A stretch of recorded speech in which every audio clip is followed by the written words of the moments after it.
Muy bien. Bueno, esta entonces va a ser la última clase antes del parcial. La clase que viene son las 3 horas solo de consultas y la otra es el parcial. ¿Está bien? Y el tema fundamental, voy a hablar de 2 o 3 cosas. Yo puse acá helicidad y quiralidad. O sea, voy a hablar de helicidad. Nosotros ya vimos que era, cuando empezamos a ver ecuación de Dirac, y hoy vamos a introducir la quiralidad, que es algo muy relacionado con la helicidad, y voy a hablar un solo slide sobre un efecto relativista de la cuántica, simplemente para generarles preguntas, que se empiecen a cuestionar cosas que parecen sencillas, o muy intuitivo, un cierto problema, una partícula libre, ¿no? Uno tiene mucha intuición de qué es lo que le pasaría a una partícula libre, aunque sea relativista, y vamos a ver, les voy a plantear un caso concreto de algo para que mediten, ¿sí? Que le voy a dedicar un slide nada más, o 2 slides.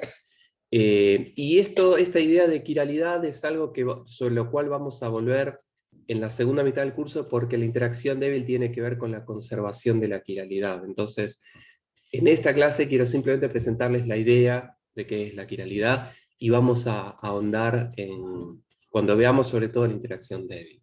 ¿Está bien? Bueno, como de costumbre vamos a hacer un repaso de la clase anterior, así que si les quedó alguna duda de la clase anterior, podemos discutirlo después de que les comente este resumen, ¿sí? Entonces, ¿qué es lo que vimos la clase pasada? Hablamos sobre la covariancia de la ecuación de Dirac y de las soluciones de la ecuación de Dirac. Lo que vimos es que la ecuación de Dirac es invariante de transformaciones de Lorentz, dada por una cierta transformación que especificamos con una matriz de 4×4, lambda mu nu, que ustedes ya conocen de teórica 1. Entonces, la idea de que la ecuación de Dirac sea invariante de estas transformaciones es lo mismo que la ecuación de Newton sea invariante ante las transformaciones de Galileo, ¿no? Es el hecho de tener una ley universal, que la forma de la ecuación sea la misma en distintos sistemas de referencia, ¿sí? Me parece que es una idea relativamente central para la física también. Entonces, lo que vimos es que si lambda representa una transformación de Lorentz que nos lleva de un sistema S a 1 S', ¿sí? Donde en el sistema S yo represento a mi sistema por una solución de la ecuación de Dirac-Psi. En el sistema primado, el observador en ese sistema referencia las cosas en términos de las psi', soluciones de la ecuación de Dirac en ese referencial. Y la correspondencia que hay entre psi y psi', por supuesto que depende de lambda, mediante alguna función, vamos a llamar S, que tenemos que determinar, ¿sí? Entonces, lo que vimos la clase pasada es que esa función de la transformación de Lorentz, esa S de lambda, para que la ecuación de Dirac sea invariante, o sea, para que la ecuación de Dirac tenga la misma expresión en ambos sistemas de referencia, esa S de lambda tiene que satisfacer esta relación, ¿sí? Entonces, el segundo paso, ahora que tenemos una definición, digamos, o una relación que tiene que satisfacer esta función S, lo que vimos lo que quisimos hacer es encontrar quién es la S para distintas transformaciones. Por ejemplo, para un boost y para una rotación. Entonces, en la mayoría de los libros de texto de teoría de campos, la manera de encontrar esta S es una cuestión muy técnica y que no, a mi modo de ver, no deja intuir qué pinta va a tener esta S. Y lo que hicimos entonces fue utilizar cosas que nosotros ya sabíamos de las soluciones de la ecuación de Dirac para inferir una forma funcional de esta S. Entonces, encontramos candidatos para esta S de lambda para un boost y para una rotación. Y paso siguiente, lo que hicimos fue verificar que esas propuestas de S de lambda para busto y rotaciones efectivamente satisfacen esta condición. ¿Sí? Ese es el segundo punto importante de la clase pasada. El tercer punto es que establecimos algunas relaciones útiles utilizando esta S de lambda. Por ejemplo, ver cómo transforma el espinor psi-techo, ¿sí? ¿Y por qué? Porque el psi-techo nos ayudó a definir la corriente de Dirac-Jotamú. Ese vector de 4 componentes que satisfacía la ecuación de continuidad de mu j mu igual a 0. ¿Sí? Y a lo que nos ayudaron esas relaciones útiles que vimos en la clase pasada fue que demostramos que j mu es un cuadrivector. Recordemos que un cuadrivector es un objeto que transforma de la misma manera que las coordenadas, dada una transformación de Lorentz. Entonces, desde pasada logramos demostrar que esa corriente de Dirac es un cuadrivector, y algunas cosas adicionales como que la componente cero de ese cuadrivector es un invariante de Lorentz que representa la diferencia entre el número de partículas y antipartículas. O sea, el número de partículas y antipartículas puede cambiar, pero la diferencia entre ellos es la misma en distintos sistemas de referencia. Puede ser que un sistema de referencias en el que las energías sean relativamente pequeñas, yo tengo una cierta cantidad de partículas y de antipartículas, pero en un sistema de referencia busteado, a más alta energía, por ejemplo, el número de partículas puede aumentar, pero el número de antipartículas aumenta en la misma cantidad numérica, de modo tal que la diferencia sea la misma. ¿Sí? Y después encontramos cuál es la S de lambda para una transformación que no es de Lorentz, pero es una transformación interesante, que es la transformación de paridad. Recuerden, una transformación de paridad es una imagen especular, una transformación en la que uno invierte la dirección de los ejes cartesianos, ¿sí? La dirección de las coordenadas espaciales. ¿Sí? Y lo que vemos es que la S de lambda no es ni más ni menos que la gamma cero. ¿Sí? Eso es como medio gratis, no salió ese resultado. Entonces, la idea general de la clase pasada es definir qué es la covariancia y determinar cómo es que transforman los espinores y algunas chapas útiles, extras útiles de las cosas que estuvimos viendo. ¿Sí? Bien. ¿Qué cosas de esto que discutimos les parece que quizás valga la pena discutir un poquitito más?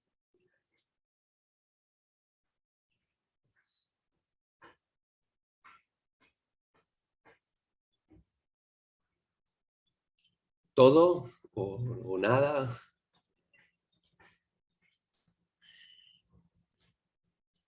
Bueno, veo un silencio sepulcral. No sé si se entendió. Yo entiendo por lo menos. Ok.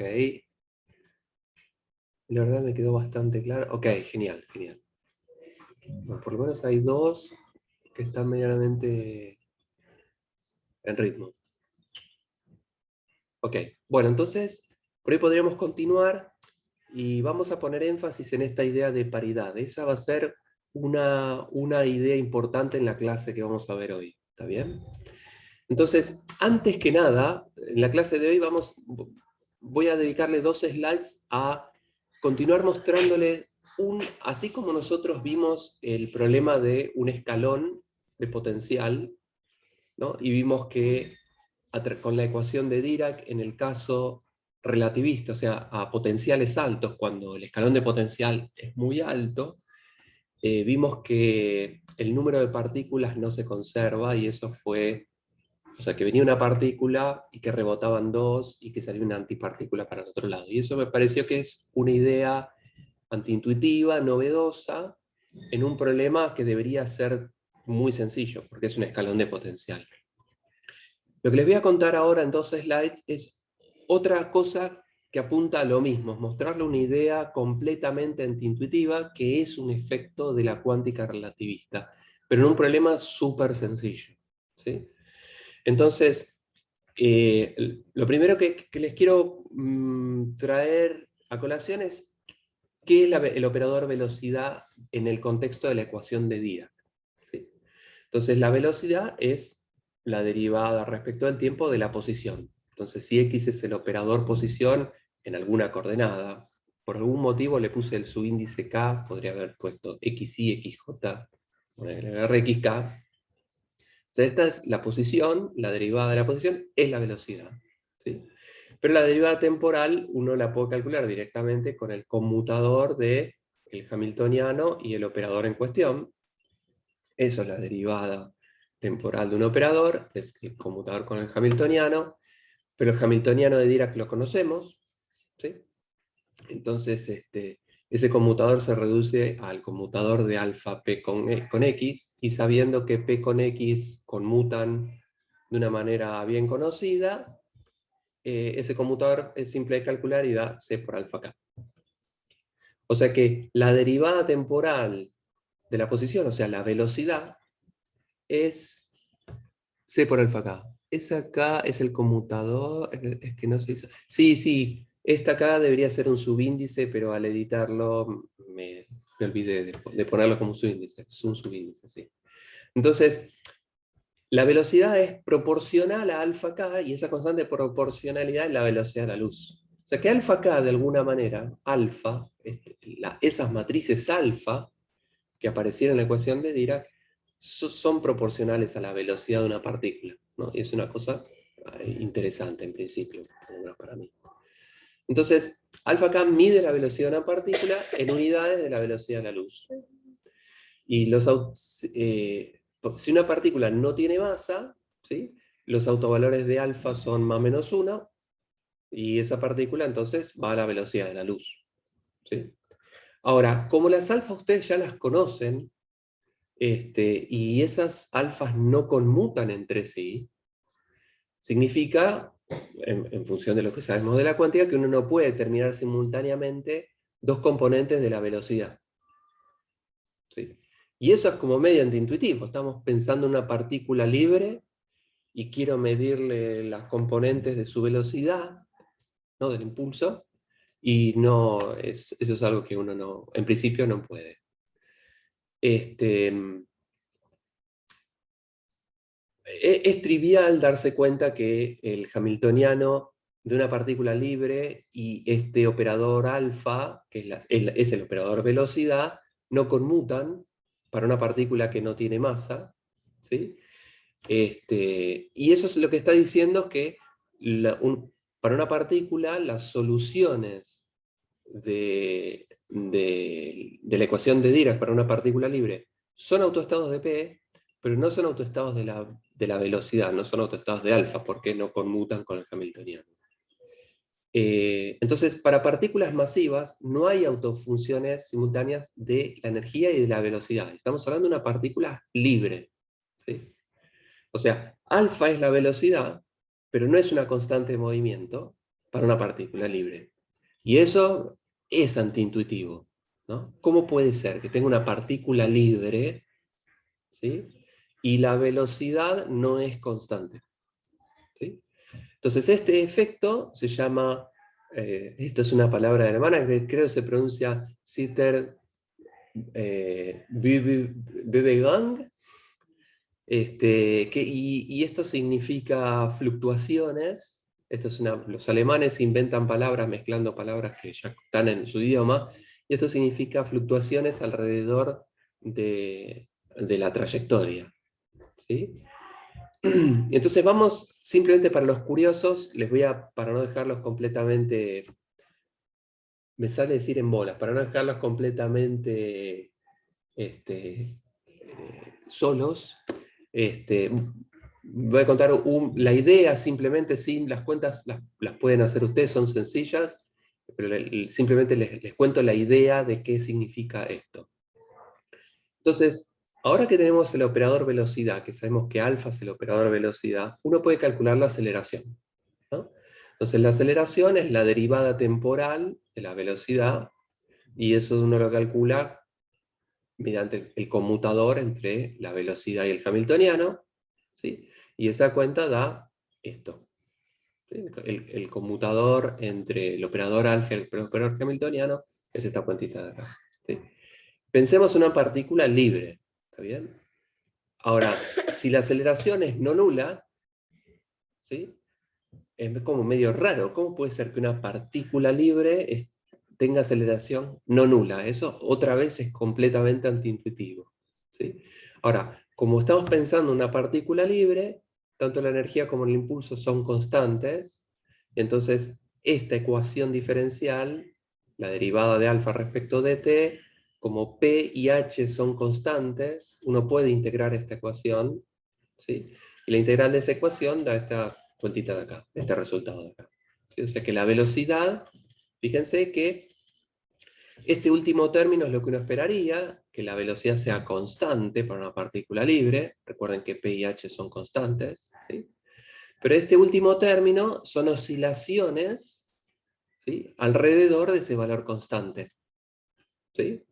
Y que cuanto más grande es la energía, más rápida es esta oscilación, ¿sí?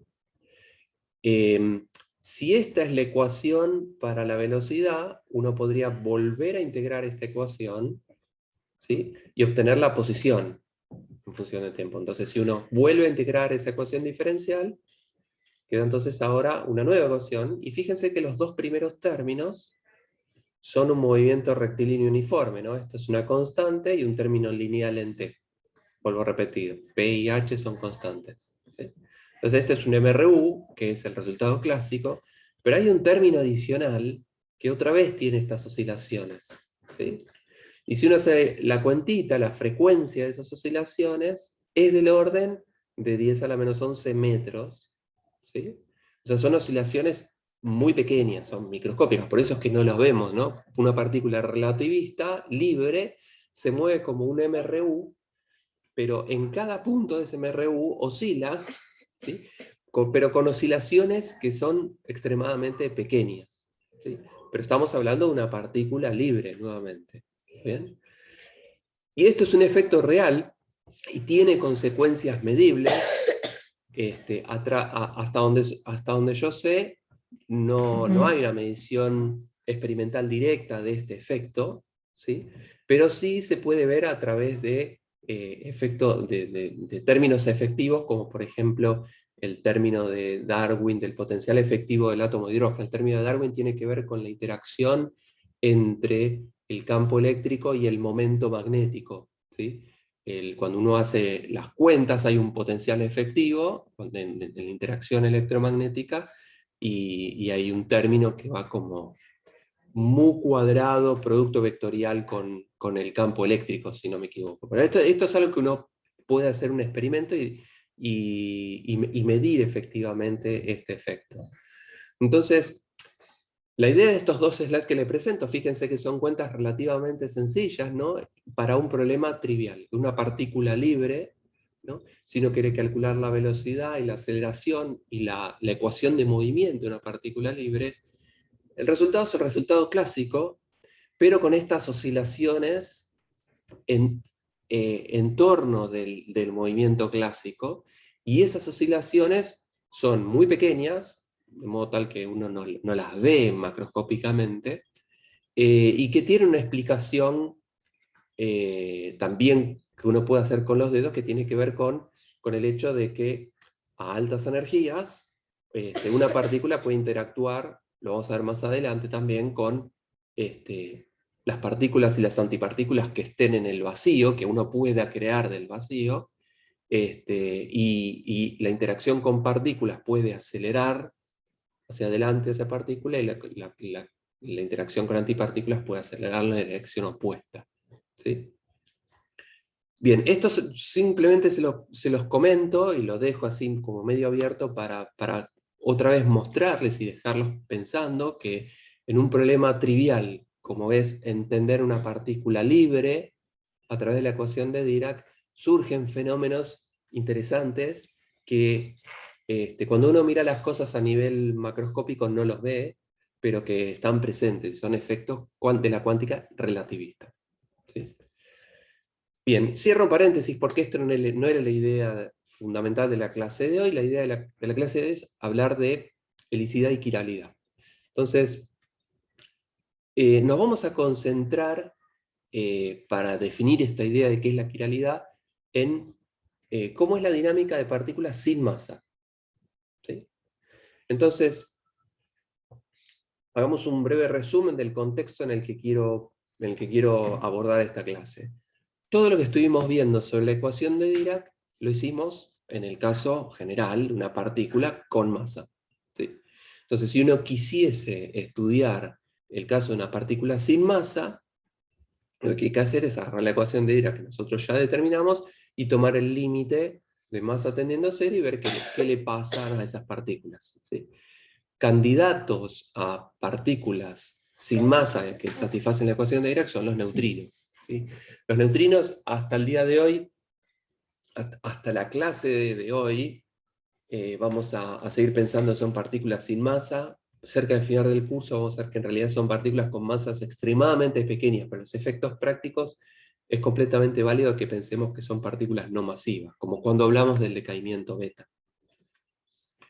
Entonces, vamos a ver que la dinámica de estas partículas no masivas trae una idea nueva que es muy interesante, que es esto de la quiralidad. Entonces, primero recalquemos que una partícula sin masa es algo especial. En ese caso, o sea, si en la ecuación de Dirac, si yo tiro el término beta m cuadrado, ¿sí? El operador velocidad ahí sí conmuta con el hamiltoniano. A diferencia de lo que vimos en el slide anterior, si una partícula no tiene masa, la velocidad sí es constante, esa partícula va a la velocidad de la luz, y la velocidad conmuta con el hamiltoniano, es una constante de movimiento. ¿Sí?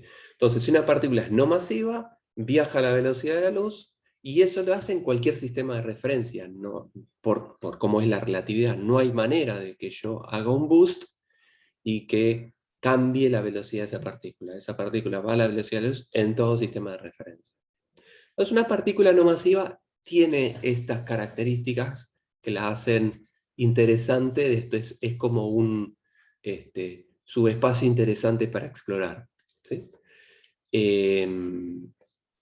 Entonces, como les dije antes, uno podría agarrar la ecuación de Dirac y tomar el límite con cuidado cuando la masa vale 0, pero vamos a ver que es más sencillo empezar todo de nuevo. ¿Sí? Entonces, para describir fermiones sin masa como los neutrinos, vamos a ver, y digo acá, o casi, porque la aclaré que los neutrinos tienen masas extremadamente pequeñas, pero a orden 0 la masa de los neutrinos es 0, entonces son fermiones no masivos. Entonces queremos describir estas partículas, y vamos a arrancar de 0 nuevamente. Entonces, la ecuación de Dirac, el hamiltoniano de Dirac, en el caso general, era este de acá. Tenía un término lineal en P y un término de masa, y notamos que para que este hamiltoniano satisfaga la relación de dispersión relativista, o sea, para que esto sea compatible con la relatividad, alfa y beta no podían ser cualquier cosa, sino que tenían que ser matrices hermíticas de cuadrado 1 con ciertas reglas de anticonmutación, y para satisfacer todos esos requerimientos, estas 3 alfa y beta tenían que ser matrices de dimensión 4. ¿Sí? Y traza nula, hermíticas y demás. ¿Está bien? Ahora, en el caso de que la masa sea 0, el hamiltoniano de Dirac carece de este último término de masa, es simplemente un término proporcional a P. Entonces, como no necesitamos a beta, y estas matrices tienen que ser hermíticas, los mismos requisitos, pero las reglas de anticonmutación con las beta no están. Entonces, en ese caso nos alcanza con matrices de 2×2, no matrices de 4×4. ¿Sí? Entonces, en el caso de una partícula sin masa, el hamiltoniano de Dirac es como mucho más sencillo desde el punto de vista de su estructura. En vez de estar dado en términos de matrices de 4×4 y 4 matrices de 4×4, está dado en términos de 3 matrices de 2×2. ¿Sí?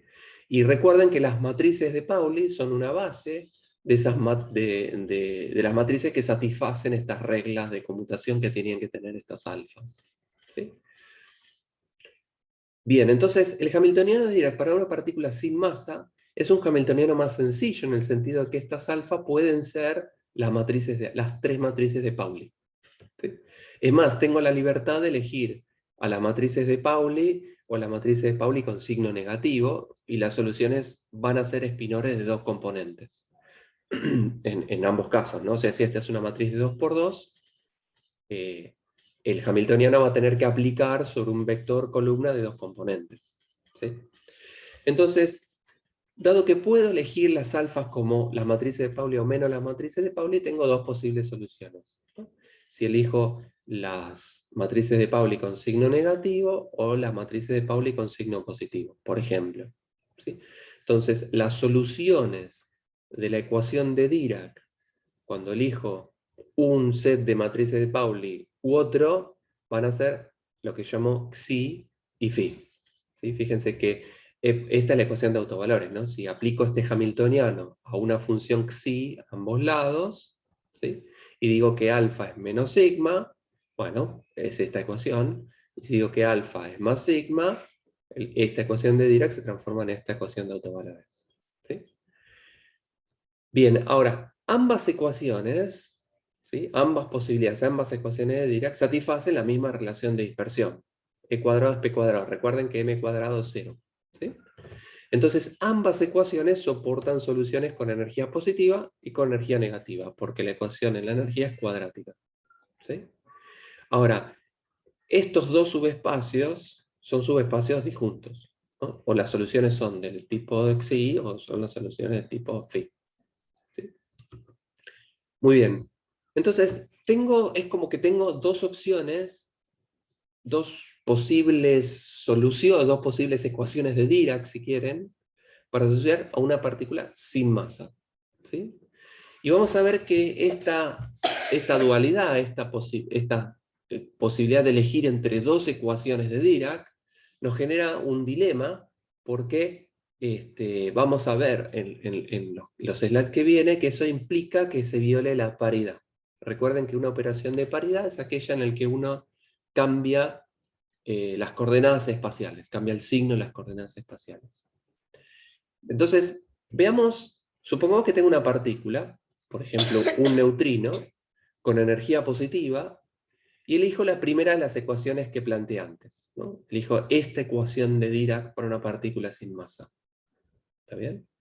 Entonces, fíjense que como esta es una partícula libre, la energía se conserva, la puedo pasar, y la energía de una partícula libre sin masa es el momento, ¿sí? Entonces puedo pasar la energía dividiendo, ¿sí? Y esto que me quedó acá, lo que me está diciendo es que algo aplicado a Xi es menos Xi, ¿sí? Pero ese algo, fíjense que es el spin. Sigma es el operador, las matrices de Pauli son el operador de spin, ¿sí? Y P sobre módulo de P es P versor, es la dirección de movimiento. Esto es lo que habíamos definido como helicidad, este es el operador helicidad. ¿Está bien? Entonces, lo que me está diciendo esto es que si elijo esta ecuación de Dirac, para una partícula con energía positiva, lo que llamamos partícula, por ejemplo un neutrino, la helicidad es negativa. Siempre. ¿Sí? Me está dando que el operador helicidad tiene autovalor -1. ¿Sí? Entonces, si yo elijo esta ecuación de autovalores, los neutrinos siempre tendrían helicidad negativa. Por el contrario, si hubiese agarrado la otra ecuación de Dirac, los neutrinos hubiesen tenido helicidad positiva siempre, ¿sí? O sea que esa posibilidad de elegir entre dos ecuaciones de Dirac me dice que si elijo una, las partículas van a ser siempre de helicidad positiva, y si elijo la otra van a ser siempre de helicidad negativa. Y desde el punto de vista de la física, eso no es una cosa menor, porque las cosas tienen una helicidad, o es positiva o es negativa, ¿sí? Y yo no puedo tener dos ecuaciones de Dirac, no puedo tener dos ecuaciones de Newton, dos ecuaciones de Schrödinger, ¿sí? Entonces, tengo que elegir una de esas dos. Y eso me va a decir que para la naturaleza existen solo partículas con una helicidad o con otra, no las dos, ¿sí? Vamos, una vuelta de tuerca.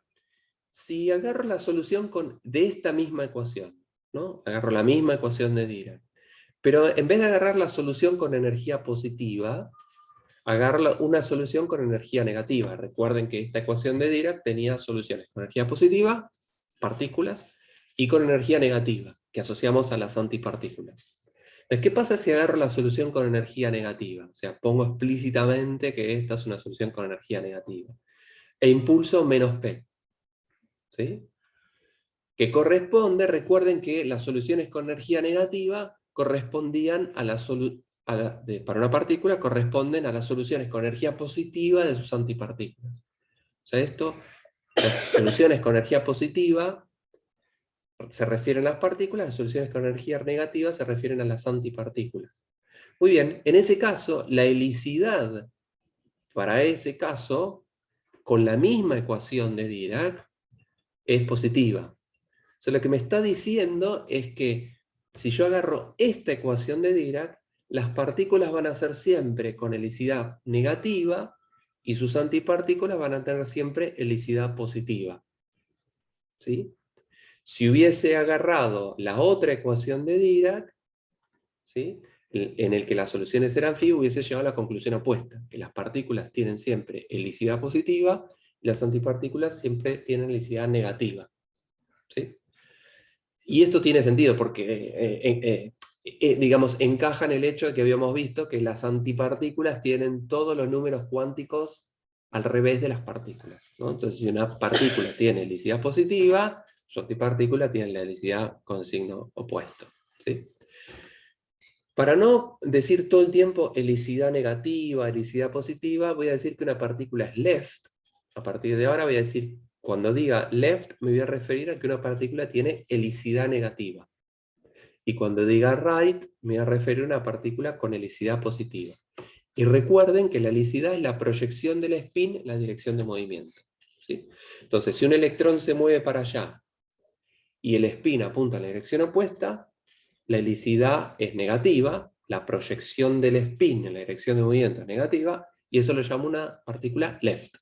¿Sí? Mientras que si el spin del de un electrón está en la dirección en la que se mueve, perdón, el spin de un neutrino está en la dirección en la que se mueve ese neutrino, voy a decir que ese es un neutrino right. Entonces, como resumen de esto que acabamos de ver en estos dos slides, para una partícula sin masa como los neutrinos, tengo dos posibles ecuaciones de Dirac. Una me da siempre partículas neutrinos left y antineutrinos right, y la otra me da todo neutrinos right y antineutrinos left. ¿Sí?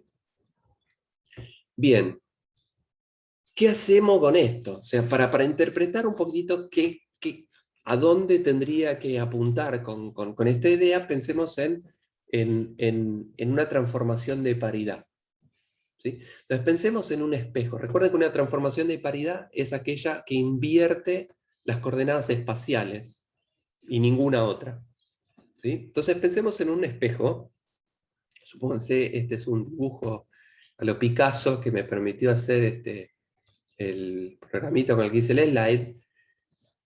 Pensemos que este cuadrado, este rectángulo celeste, es un espejo, y que yendo hacia ese espejo va un neutrino left. Entonces, esta línea azul representa la dirección de movimiento o la velocidad de ese neutrino. Entonces esta flechita dice que el neutrino va hacia el espejo, ¿sí? Y esta flechita verde indica la dirección del spin. Fíjense que el spin es contrario a la dirección de movimiento, por eso es que digo que esta es una partícula left. ¿Sí? El spin opuesto a la dirección de movimiento. La imagen especular de esta partícula, si algo se acerca al espejo, la imagen que yo veo al espejo es algo que viene hacia mí. ¿Sí? Entonces la imagen especular sería un neutrino que viene en esta dirección. O sea, la velocidad, la imagen especular de una cosa que va hacia allá es una cosa que viene hacia acá. O sea, la transformación de paridad es justamente invertir la velocidad de esa partícula. Ahora, una transformación de paridad o una imagen especular cambia las coordenadas espaciales y todo aquello que depende de las coordenadas espaciales, como la velocidad, por ejemplo.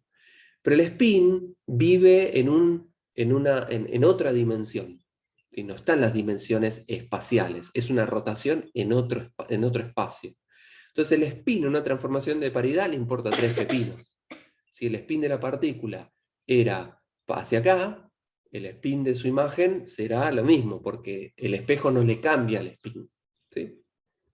Entonces fíjense que si yo tengo una partícula que es left, su imagen especular es right, porque la dirección de movimiento y su spin están en el mismo sentido, en la imagen y en el sentido opuesto en la partícula incidente. ¿Sí? O sea, la conclusión es que la imagen especular de una partícula left es una partícula right. ¿Sí? Ahora, en el slide anterior dijimos que si yo elijo alguna de las dos ecuaciones posibles de Dirac para una partícula sin masa, las partículas son siempre left. Y si una partícula es left, es siempre, las soluciones de energía positiva son siempre left. ¿Sí? Y acá lo que estamos viendo es que si yo hago una transformación de paridad, vería una partícula right. ¿Sí? Ahora, yo les pregunto, todas las cosas que ustedes vieron en física hasta hoy, hasta esta materia, a cualquier problema de física, bueno, quizás en física 4, en termodinámica no, pero en todas las demás, uno puede hacer una transformación de paridad de un problema y el problema se puede describir de la misma manera. ¿Sí? O sea, yo puedo aplicar las leyes de Newton en un sistema de referencia o en el sistema de referencia con las coordenadas opuestas, que lo que voy a ver es exactamente lo mismo. ¿Sí? Va a ser completamente consistente. O sea, si yo veo un fenómeno de la física, la imagen especular de ese fenómeno también puede ocurrir en nuestra naturaleza. ¿Sí? Pero acá estamos viendo por primera vez algo súper singular, que es el hecho de que una transformación de paridad de un problema físico, un neutrino left viajando hacia un espejo, la imagen especular sería un neutrino right y no está descrito por la ecuación de Dirac. ¿Sí? O sea que una transformación de paridad de un fenómeno físico como este no ocurre. ¿Por qué? Porque esta partícula left sí está descrita por la ecuación de Dirac, pero esta no está descrita por la misma ecuación, porque las partículas, si son left, son siempre left. Y acá tengo partículas left y partículas right, y la hice right a partir de una transformación de paridad. O sea, la cambié, me moví un subespacio que no está habilitado en este universo, simplemente con una transformación de paridad. Entonces, eso significa que estas partículas no masivas violan paridad. ¿Sí? Y la evidencia experimental, lo vamos a ver más adelante, es que solo existen neutrinos left. Nunca nadie vio en ningún experimento un neutrino right. ¿Sí? Y vamos a ver que eso es una característica de las interacciones débiles. Las interacciones débiles, que son la única manera a través de las cuales se pueden relacionar los neutrinos con el resto de las cosas, esas interacciones violan expresamente la paridad. ¿Sí? ¿Se entendió esta idea de la violación de paridad? Sí. Sí, genial. Muy bien. Entonces, para referirnos a estas violaciones de paridad, ¿cómo medirías la helicidad directamente? Sí, se puede medir la helicidad, lo vamos a ver más adelante, pero como los neutrinos son bichos jodidos, porque son partículas sin masa, sin carga eléctrica, o sea, no interactúan ni gravitatoriamente ni electromagnéticamente, principalmente. Solo interactúan vía la fuerza débil, y la fuerza débil, el nombre débil no está puesto porque sí, sino por el hecho de que es súper raro que interactúe algo vía la interacción débil. Para que se den una idea, un neutrino puede atravesar 1000 años luz de plomo, que es el material más denso que hay, sin ninguna interacción. O sea, puede atravesar un neutrino una distancia gigantesca del material más denso con una probabilidad prácticamente cero de interactuar. Los neutrinos prácticamente no interactúan con nada. ¿Sí? Entonces, es muy difícil ver interacciones con neutrinos. Entonces, en los experimentos lo que se hace es, si la probabilidad de que un neutrino interactúe con la materia es cero prácticamente, entonces lo que uno hace es hacer chorros de miles de millones de neutrinos. Alguno de ellos eventualmente interactuará. Entonces uno agarra un reactor nuclear y hace 10 a la 20 que genera 10 a la 20 neutrinos por segundo. Bueno, alguno de ellos interactuará y por ahí tengo un evento de neutrinos por día, ¿no? Entonces, estos experimentos son difíciles de hacer, se pueden hacer. Pero por ahí una manera más sencilla de ver es el hecho de que, muy bien, los neutrinos, el impulso angular se conserva, ¿no? Y si en un proceso yo tengo un estado final que es un neutrino, más por ejemplo otra cosa como un electrón, como a los electrones uno los puede medir bien, midiendo el impulso angular del electrón y sabiendo que el impulso angular se conserva, yo puedo inferir el impulso angular del neutrino y entonces medir su helicidad, ¿sí? Entonces, experimentalmente se puede medir, ¿sí? Pero es un desafío importante, pero se puede hacer. Muy bien.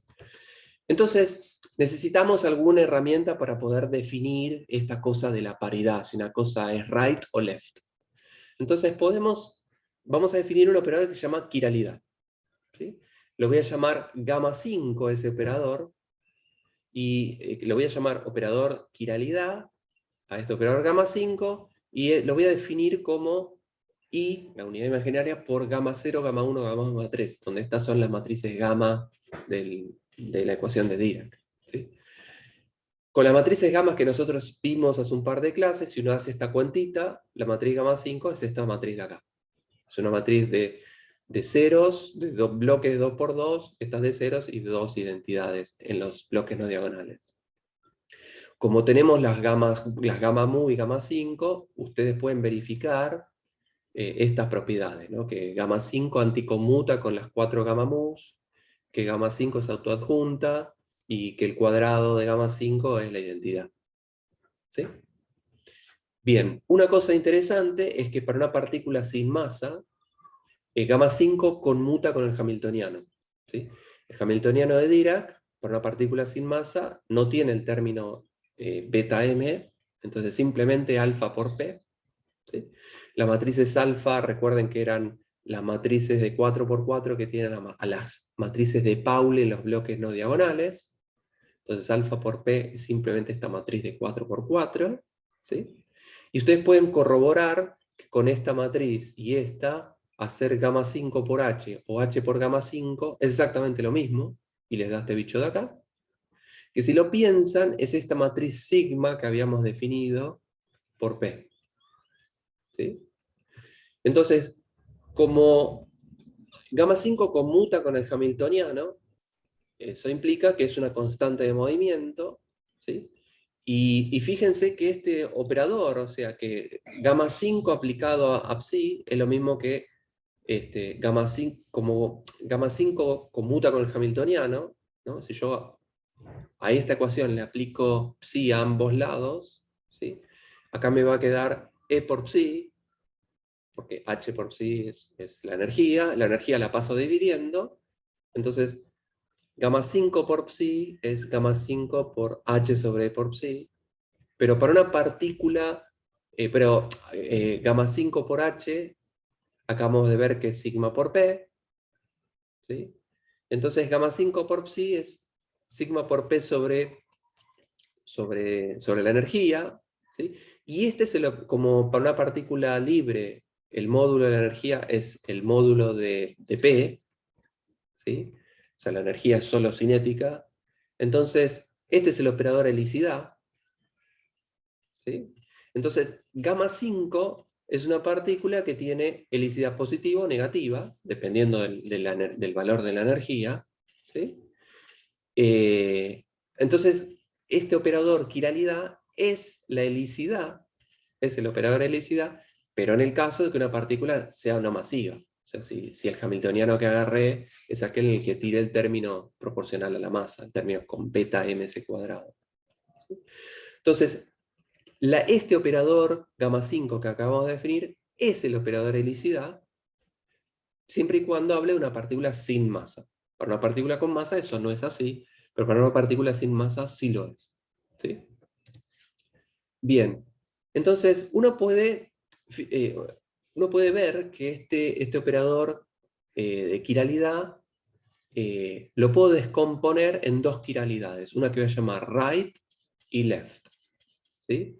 Entonces, voy a definir un operador que le voy a llamar quiralidad right, o proyector de quiralidad right, a este operador, la identidad más gamma 5 sobre 2, y voy a llamar left al operador eh, la identidad menos gamma 5 sobre 2. ¿Sí?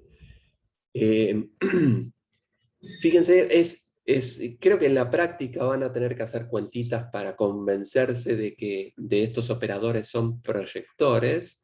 Un proyector es algo que descompone un objeto, como por ejemplo una función de onda, en sus componentes, por ejemplo, X o Y, o left o right en este caso. ¿Sí? Y un proyector es un operador que es igual a su cuadrado, ¿sí? Porque nos está indicando una dirección, ¿sí? Y no el módulo. Entonces, un proyector es igual a su cuadrado, y proyectar sobre un subespacio, por ejemplo el left, y a lo que me queda proyectarlo sobre right, me tiene que dar 0, porque si a un estado yo le agarro la parte left y a lo que me quedó le pido la parte right, si es parte left no le quedó nada right. Entonces aplicar p right a algo left me da 0, y son cosas que se complementan, ¿no? O sea, la componente right más la componente left es la identidad. ¿Sí? O sea, si yo aplico este operador suma, la parte right más la parte left de un espinor, me va a dar el mismo espinor. ¿Sí? En su parte left y su parte right. Muy bien, entonces acabamos de ver que la quiralidad está íntimamente relacionada con la helicidad. En el caso de partículas no masivas son la misma cosa. En el caso de partículas masivas, a diferencia de lo que vimos hace un ratito, gamma 5 ahora no conmuta con el hamiltoniano. O sea, si en el hamiltoniano de Dirac yo incluyo el término de masa, el término beta mc cuadrado, gamma 5 ya no conmuta más con el hamiltoniano, y entonces no coincide con la helicidad. Pero en el caso de partículas a altas energías, o sea, en el límite relativista, la masa se hace despreciable, y entonces es como que puedo despreciar ese término de masa y vuelvo a recuperar el caso de que la helicidad y la quiralidad tienden a ser la misma cosa. O sea que para partículas muy energéticas, que son autoestados de helicidad, también entonces son autoestados de la quiralidad. ¿Sí? Y en los efectos prácticos, en una gran variedad de experimentos, por ejemplo, en un electrón en un acelerador va a velocidades relativistas, y el spin entonces siempre está orientado en la dirección de movimiento, o paralelo o antiparalelo. Entonces está en un estado de quiralidad, left o right. ¿Sí?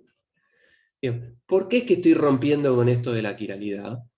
Porque, como vamos a ver más adelante en el curso, todas las interacciones fundamentales que podemos describir cuánticamente, la interacción electromagnética, la debilidad fuerte, conservan la quiralidad. ¿Sí? O sea, la quiralidad es una magnitud conservada de todas las interacciones fundamentales. Y esto permite medir distintas cosas. ¿Sí? Muy bien, entonces veamos qué pinta tiene la quiralidad de una partícula de Dirac, ¿no?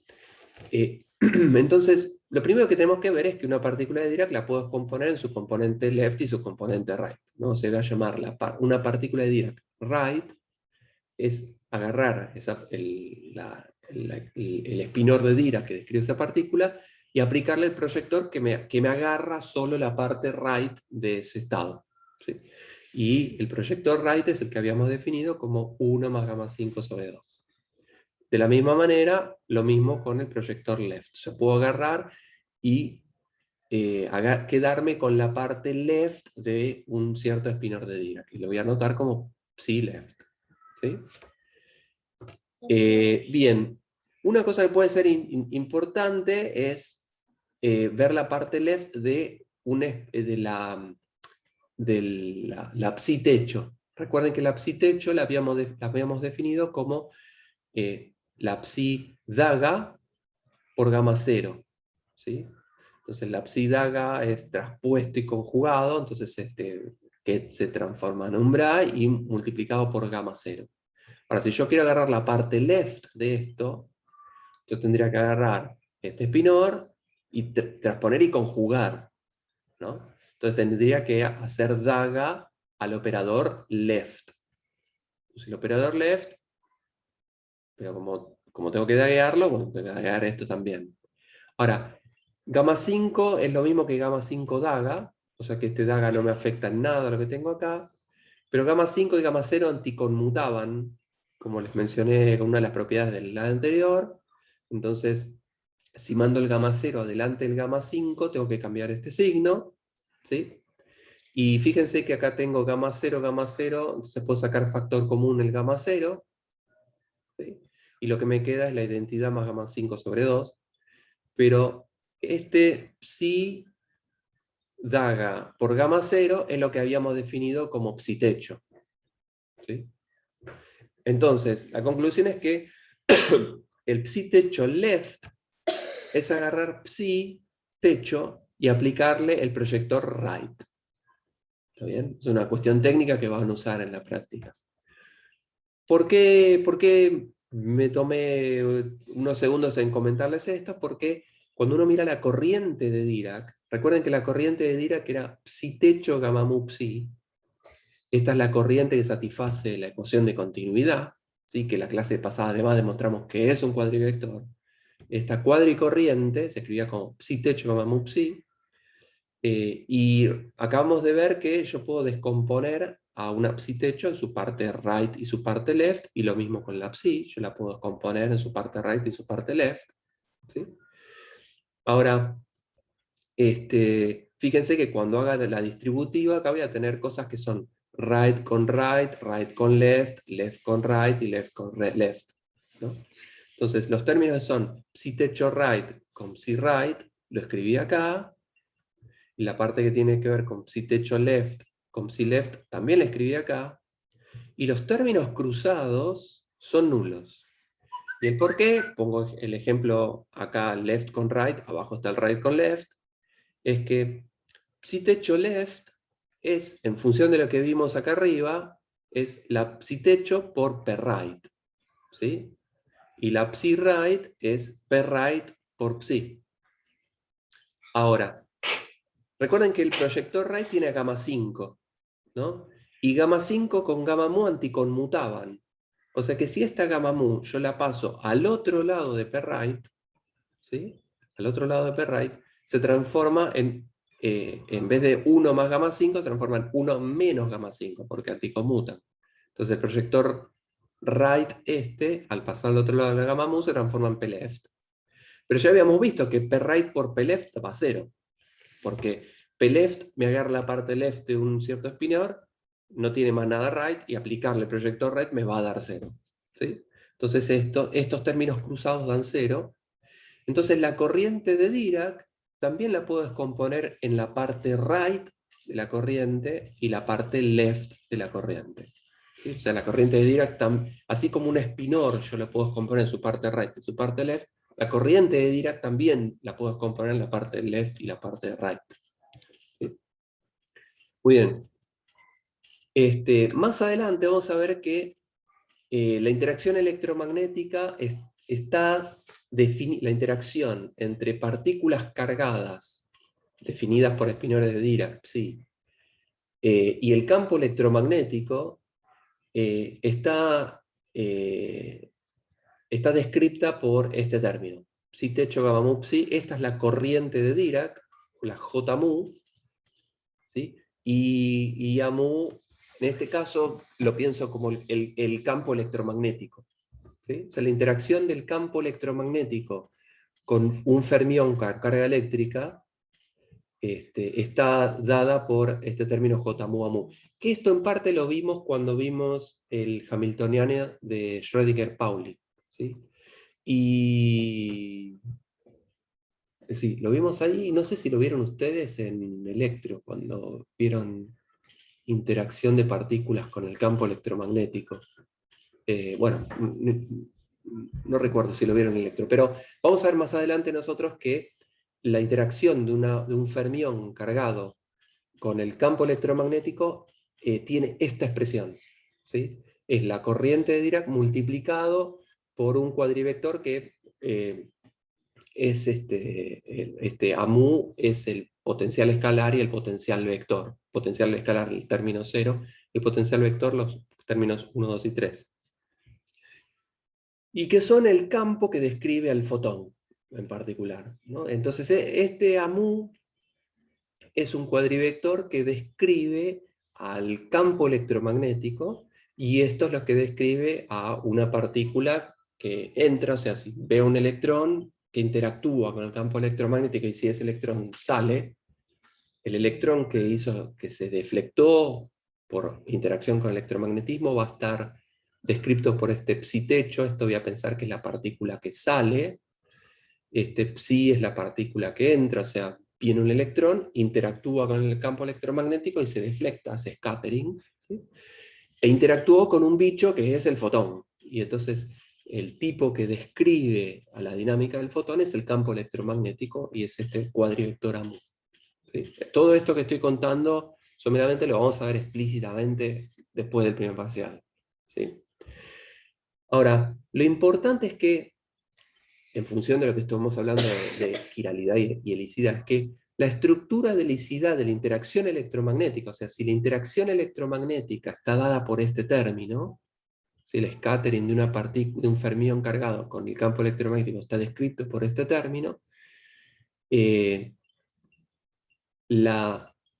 toda estructura de helicidad está contenida en la corriente de Dirac. O sea, acabamos de ver en la anterior que la corriente de Dirac la puedo comparar en la parte left y la parte right.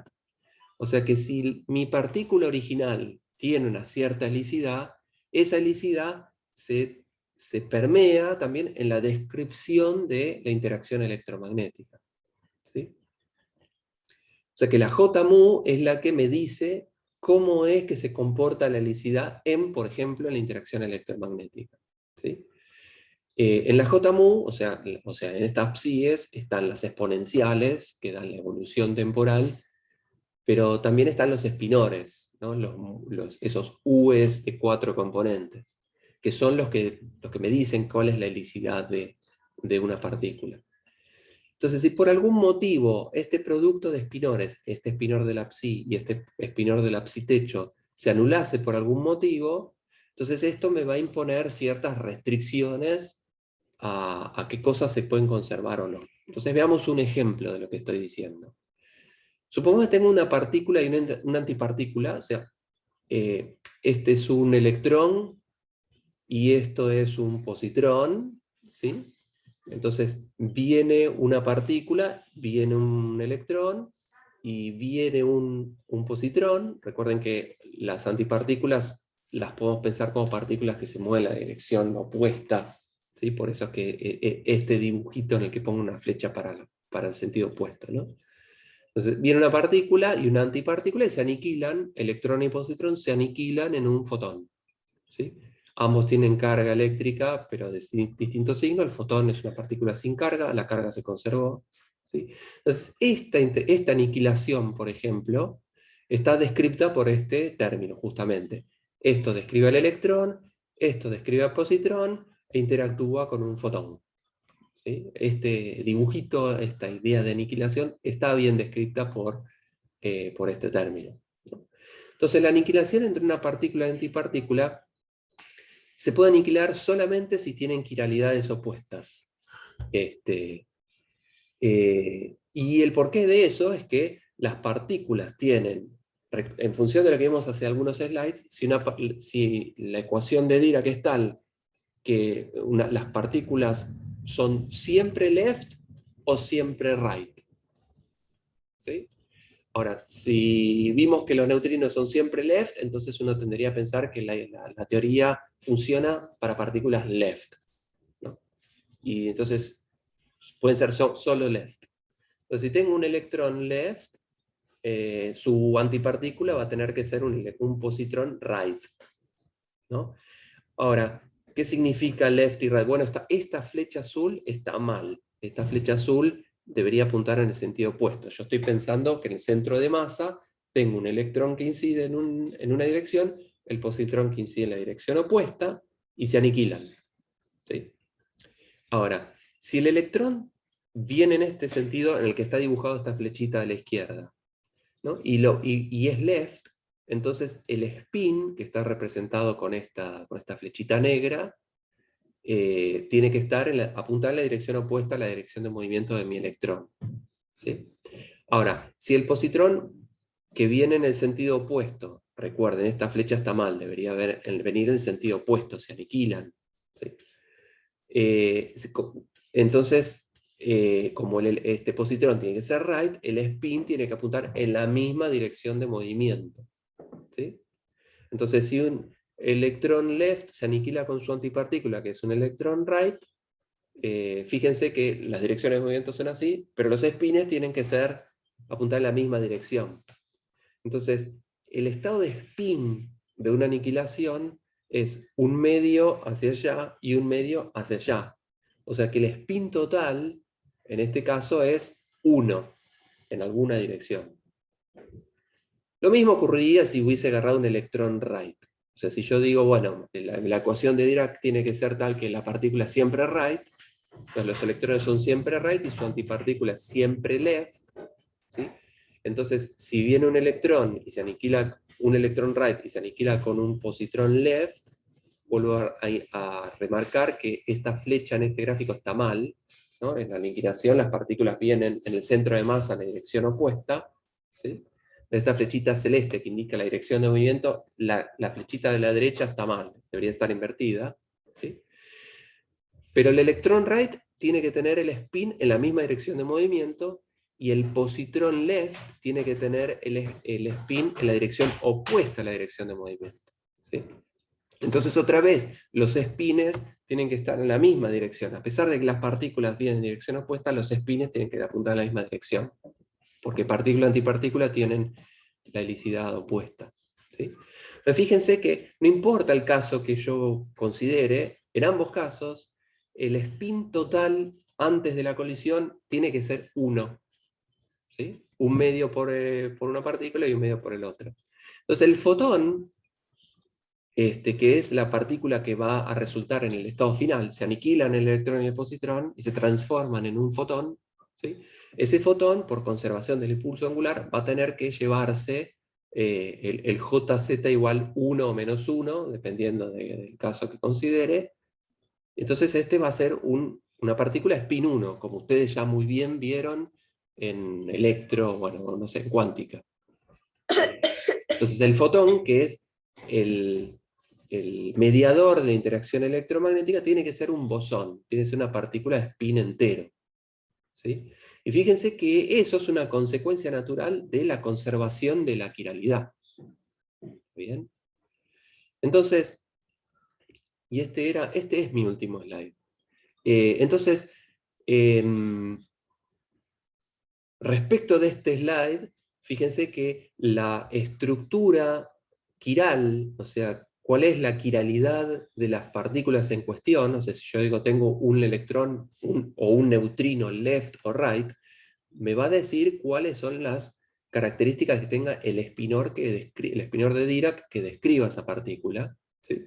Y cuando considero una interacción electromagnética, como esta, que está dada por este término de interacción, la estructura espinorial me va a imponer ciertas restricciones, como la que acabamos de ver a modo de ejemplo. O sea que el fotón es un bosón de spin 1, es un reflejo de que la quiralidad se conserva de alguna manera. Uno podría ver las cosas al revés, ¿no?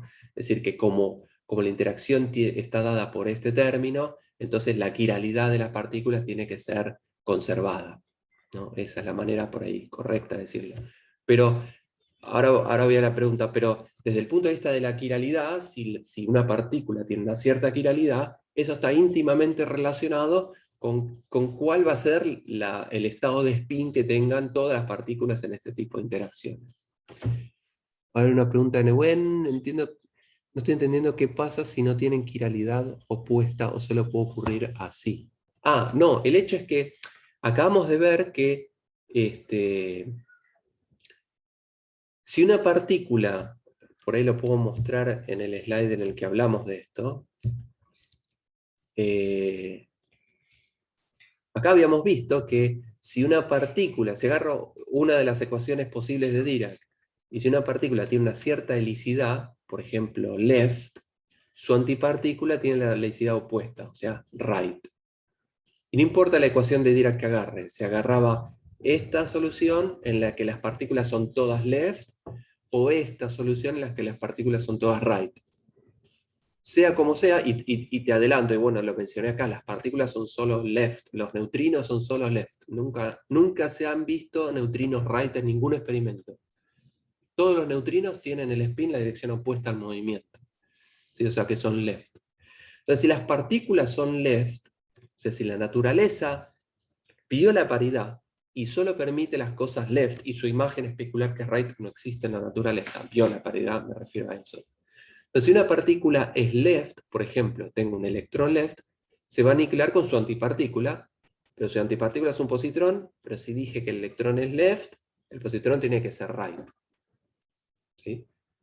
Entonces tienen que tener necesariamente la quiralidad opuesta porque partícula y antipartícula tienen quiralidad opuesta. Y un electrón se aniquila con su antipartícula, no con una partícula del mismo tipo. ¿Sí? Ok. Entonces, esto es todo lo que tenía para contarles. Vamos entonces, van a ver en la práctica cuestiones técnicas respecto de la quiralidad, de sus autovalores, de agarrar funciones de onda y proyectarlos en espacio de quiralidad left y quiralidad right, y va a haber un montón de cosas divertidas para hacer en la práctica con esta idea de quiralidad. Pero me adelanto y cuento esto porque lo mencioné, creo que acá en algún modo, exactamente, porque el énfasis en la quiralidad es que el hecho de que las interacciones fundamentales conservan la quiralidad. ¿Sí? Esa es una propiedad de la naturaleza. Entonces, es importante que definamos la quiralidad. En particular, la interacción débil es una interacción quiral. ¿Sí? Es una interacción que, como los neutrinos son solo left, vamos a tener que pedir, si hago una teoría de interacción débil, perdón, el tren de pensamiento es el siguiente. Los neutrinos son solo left. ¿Por qué? Porque o son left o son right, según lo que vimos, ¿no? Y en los experimentos se ve que son solo left.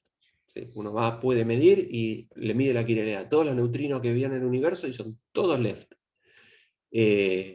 Entonces, de las dos opciones, se puede agarrar una teoría donde los neutrinos son left o los neutrinos son right, y la naturaleza ve que son left, entonces la teoría correcta es esta, aquella en la que los neutrinos son solo left. Como los neutrinos son left y solo interactúan vía la interacción débil, no pueden interactuar electromagnéticamente porque no tienen carga, no pueden interactuar gravitatoriamente porque no tienen masa, no pueden interactuar vía la fuerza fuerte por como vamos a ver que es la fuerza fuerte. ¿Sí? Solo pueden interactuar vía la fuerza débil. Entonces, si los neutrinos son left, o sea, violan paridad, tienen una quiralidad bien definida, left, no right. Entonces, si voy a hacer una teoría de la interacción débil, que es la única manera en la que pueden relacionarse los neutrinos, esa teoría tiene que ser left. Tiene que conservar esta quiralidad, porque no puede ser que un neutrino interactuando cambie de quiralidad, porque los neutrinos son siempre left. Entonces la interacción débil no puede cambiar la quiralidad de una partícula porque me estaría cambiando la quiralidad de un neutrino, y eso nunca se vio un neutrino. No existe un neutrino right. ¿Sí? Entonces, necesariamente la interacción débil tiene que ser una interacción con quiralidad left. Y así es como la vamos a deducir y construir explícita más adelante. ¿Sí? Entonces, la idea de quiralidad es importante porque está íntimamente relacionada con la esencia de la interacción débil. ¿Sí? Bien, bueno, eso es todo lo que tenía para contarles en la clase de hoy. La clase de hoy, entonces, tiene, recuerden, dos pequeñas cositas. Una es dejarlos pensando respecto de qué pasa con la ecuación de Dirac cuando uno quiere pensar en la velocidad y la aceleración de una partícula libre, ¿sí? Que intuitivamente uno pensaría que la velocidad es una magnitud conservada con una partícula libre. Bueno, eso no es así, y eso es un efecto de la cuántica relativista. Y eso es una cosa interesante para rumiar.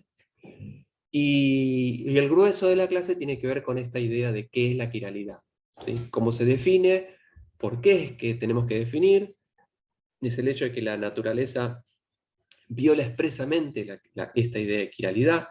La imagen especular de un neutrino no se ve en la naturaleza, y eso es algo que vamos a tener que utilizar entonces cuando construyamos una teoría de la interacción débil, ¿sí? Y en la práctica van a tener varios ejercicios para divertirse con detalles técnicos de cómo funciona la quiralidad, ¿sí? Bien, nos quedó un montón de tiempo, así que podemos aprovechar para discutir cosas que no haya quedado claras de esta clase o cualquier clase anterior.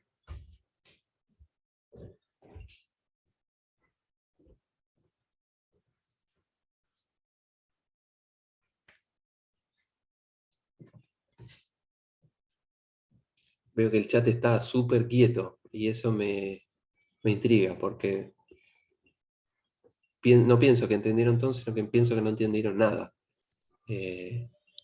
Aprovecho entonces para hacerte una Dale, pregunta dale, bien gracias. pava. Sí, tenés razón, creo que no entendí nada, pero voy a tratar de hacer resumido.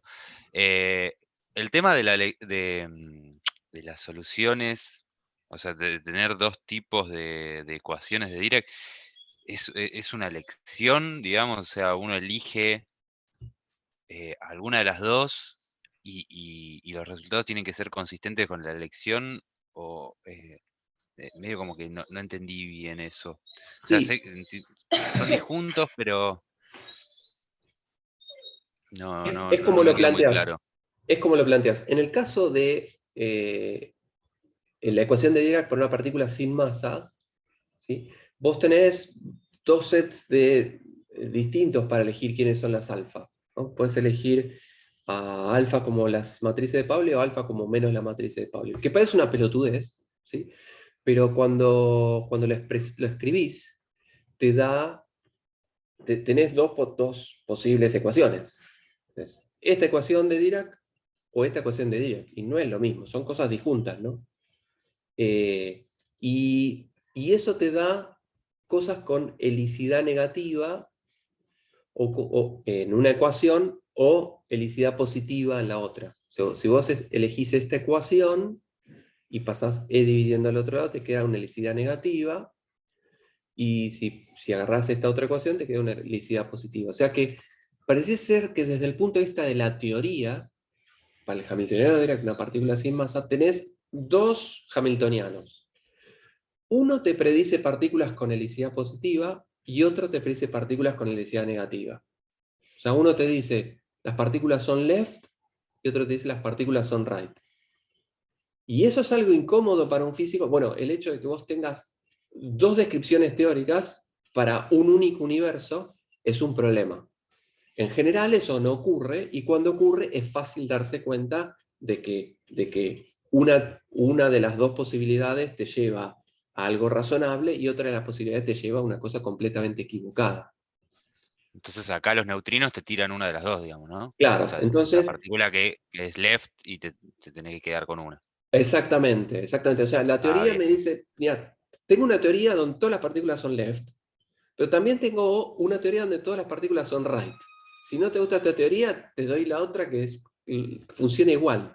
O sea, en el mundo de la teoría tenés dos posibilidades. El universo es uno solo, ¿no?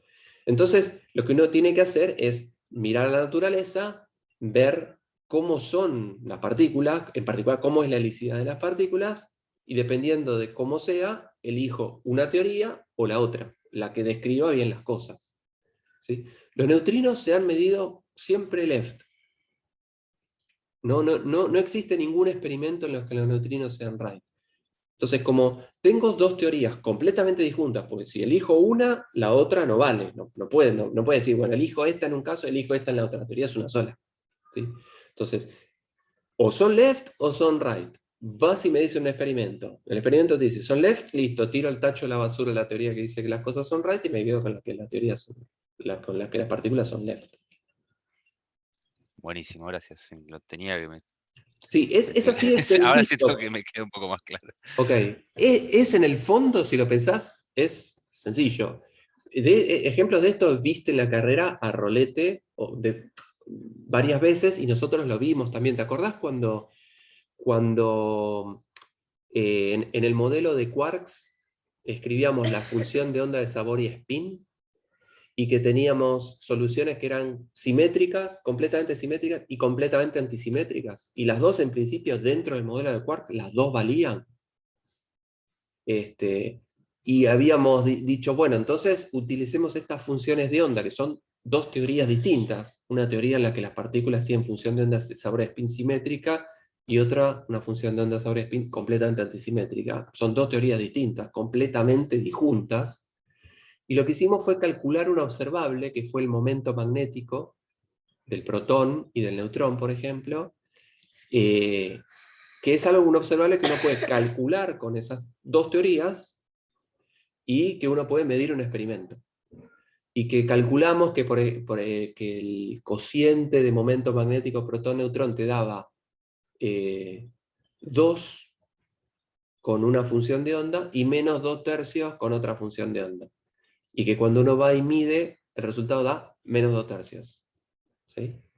Entonces, ahí es otro ejemplo en el que vos tenés dos teorías completamente disjuntas, y no sabés desde el punto de vista de la teoría cuál elegir, y la única manera de colapsarla es midiendo en un experimento. ¿Sí? Y seguramente en otras materias te habrás encontrado con esta ambivalencia, de que desde el punto de vista de la teoría vos tenés una libertad de elección, y tenés como distintas teorías, y bueno, tenés que, la única manera de quedarte con una y descartar el resto es comparando con un experimento. Claro, perfecto. Gracias, Gustavo. Nada. Che, me incomoda mucho que me digan no entiendo nada. Eso es como que me pone nervioso. O sea, nada seguro que no es así, ¿no? Porque algo entendieron. Entonces, ¿qué es las cosas que quedan dudas? Y eso podemos discutir.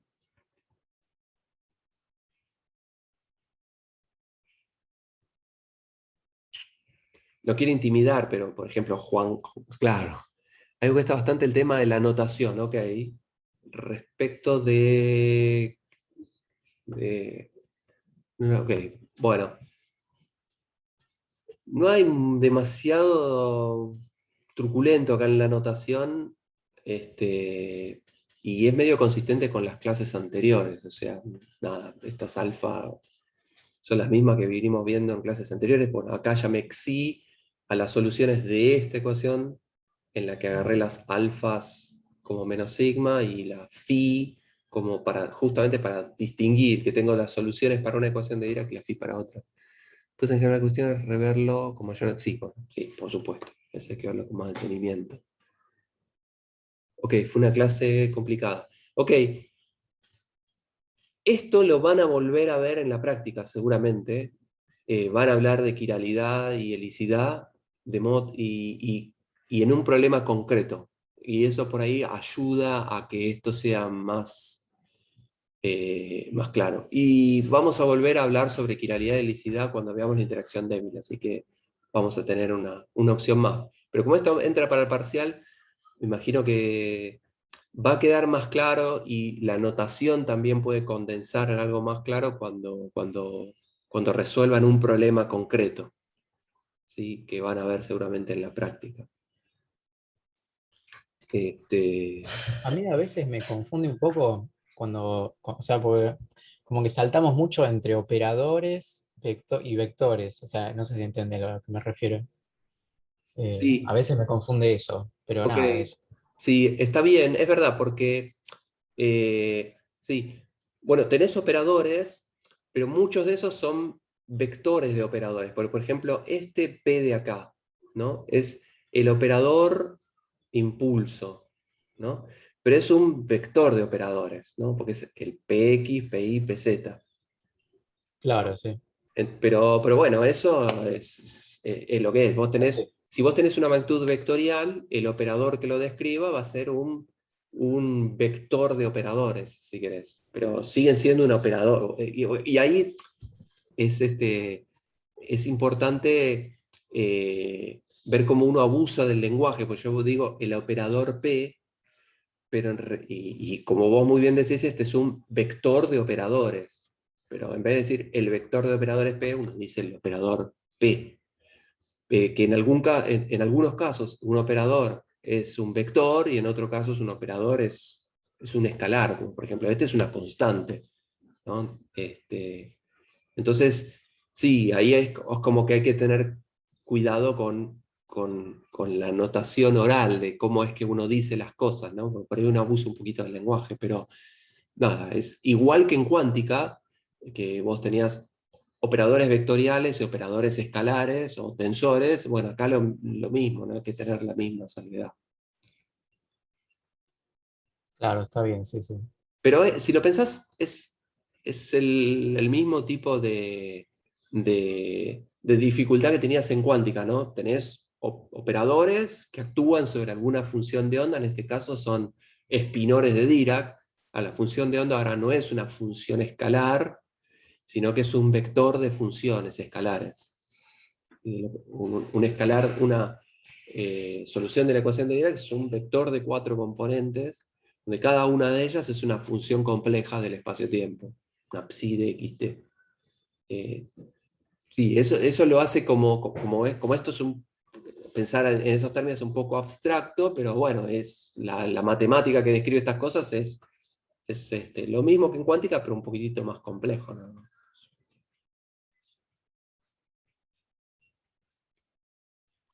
Una pregunta sobre el tema del el efecto que tenía nombre en alemán, que no me acuerdo cómo era. Sí, ¿Eso lo vamos a ver más adelante en esta materia? O sea, la no, explicación física. esto se los comenté como una curiosidad, digamos, porque si vos decís, bueno, a ver, vimos cuántica relativista en este curso, ¿no? Porque en realidad, te comento, nosotros tenemos en la carrera Teórica 2 como una materia cuatrimestral en la que ves mecánica cuántica.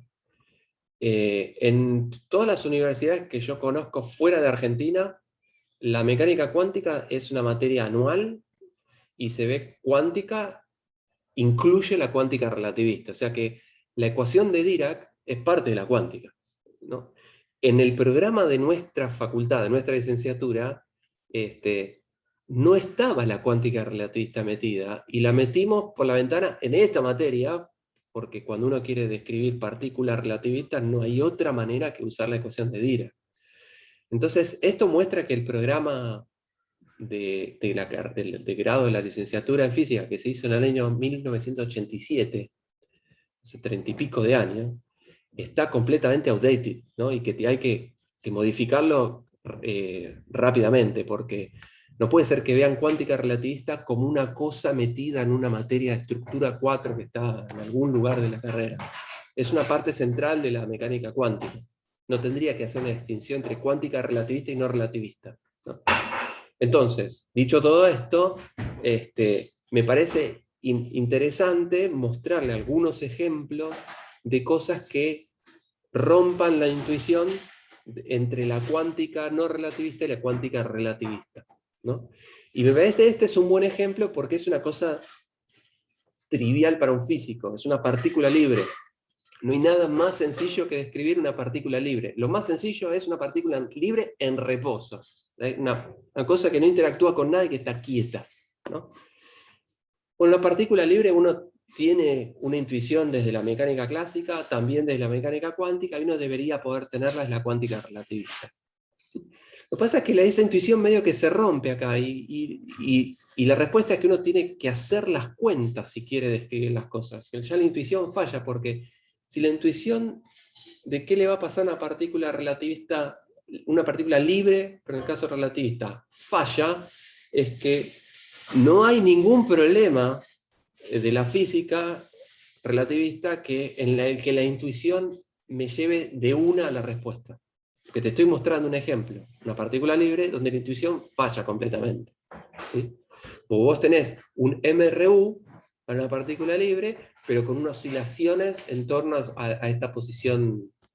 O sea, es como que tenés el RMU e instante a instante tenés un punto de equilibrio, pero tenés oscilaciones rápidas alrededor de ese punto de equilibrio. Y eso es una cosa completamente antiintuitiva. Por eso es que presenté esto, simplemente para incomodarlos a ustedes y hacerlos pensar y llegar a la conclusión de que, bueno, que la cuántica relativista tiene otros efectos que son completamente antiintuitivos y que la manera de pensar estas cosas es hacer las cuentas en los casos concretos. ¿Sí? Esa es la Sí, idea tal cual. por la cual yo les presento esto. ¿Sí? Y por eso es una cosa puntual y que moriría en hacer un problema, por ejemplo, para calcular el potencial efectivo del átomo de hidrógeno. Y muere ahí, no hay mucho más. Vamos a hacer cosas mucho más interesantes y mucho más generales, como describir el electromagnetismo en una teoría cuántica. ¿Sí? Ustedes vieron el electromagnetismo desde un formalismo clásico en teórica 1. Bueno, vamos a ver que uno puede llegar a una formulación cuántica del electromagnetismo. Y lo mismo que la interacción débil, lo mismo que la interacción fuerte. Y eso es como algo mucho más general y más potente. La idea de este curso apunta a eso. Este caso concreto es interesante, pero muere acá, es como que tienes más limitado, ¿no? Pero la idea por la cual lo presenté es lo que te dije, mostrarles que la intuición en un problema muy sencillo falla, y que hay que hacer las cuentas, no hay otra. Sí, sí, es antiintuitivo y estoy incómodo, así que en ese sentido funcionó. Ok, sobre esto hay mucha Gracias. literatura, simplemente y no creo que haya nada en la práctica que hable sobre esto. Podés buscar en la literatura para saciar tu curiosidad al respecto. Lo puse como un ejemplo nada más. Buenísimo. Sí, sí, voy a buscar. Gracias. Bueno, Yo tengo sí, una pregunta de lo que le había respondido antes, del tema de las soluciones que o sea, se observan solamente las left para los neutrinos sí, y entonces descartar las soluciones right. Pero sí. normalmente con este tipo de cosas, de ecuaciones, cuando tenés dos posibles soluciones, yo lo que esperaría es que si hago estadística y tiro millones de neutrinos, como ver mitad y mitad. Pero entiendo que o sea, las soluciones no son para partículas específicas, sino como para todo el universo sería. Claro, porque esta es la ecuación de Dirac de partículas sin masa. Y no puedes decir, o sea, esto te da dos teorías, que son completamente ortogonales. ¿No? Tenés partículas, una teoría en la que las partículas son left y una teoría en la que las partículas son right. Es como decir, la ley de Newton, la teoría gravitatoria es atractiva o repulsiva. Bueno, o es uno o el otro, ¿no? Entonces uno va y mide y se fija, ¿el Sol y la Tierra se atraen entre sí o se repelen entre sí? Bueno, se atraen. Entonces agarro la teoría en la que la gravitación es atractiva y no repulsiva. Este es un ejemplo análogo. O sea, vos tenés dos teorías posibles para describir el mismo universo, ¿no? La única manera y esas dos teorías son como antagónicas. O es una o es la opuesta. O sea, las partículas son left o son right. Las partículas sin masa, ¿no? Entonces no me queda otra que preguntarle a la naturaleza cuál es la teoría que le gusta. ¿Sí? Y como mencioné varias veces, los neutrinos son todo left. Y no es que vos podés, desde el punto de vista de la teoría, fabricarte neutrinos left y neutrinos right, y vivís en una teoría que es un mundo intelectual. Pero lo que querés es que esa teoría describa la naturaleza. Entonces, la única manera de decir si una teoría es correcta o no es contrastándola empíricamente. Y cuando vos vas a mirar los neutrinos, son todos left. Entonces, bueno, esta teoría Chiral-Wright la tiro a la basura, porque es muy lindo, es una teoría, pero que no describe nuestro universo, describe otro universo. Y esta sí, esta describe bien las cosas que vemos. Entonces, por ahí yo no sé si logro entender tu planteo. Vos podés fabricarte neutrinos left y right, desde el punto de vista de la teoría, y esta teoría te describe muy bien las cosas left, está muy bien las cosas right, pero en la naturaleza existe uno solo de esos dos casos. Y en este caso estas teorías son antagónicas, ¿no? No es que se complementan. Una te dice una cosa y otra te dice la cosa opuesta. Entonces tenés que elegir entre una. ¿Sabes que o las dos están mal, o si una está bien, la otra seguro que está mal?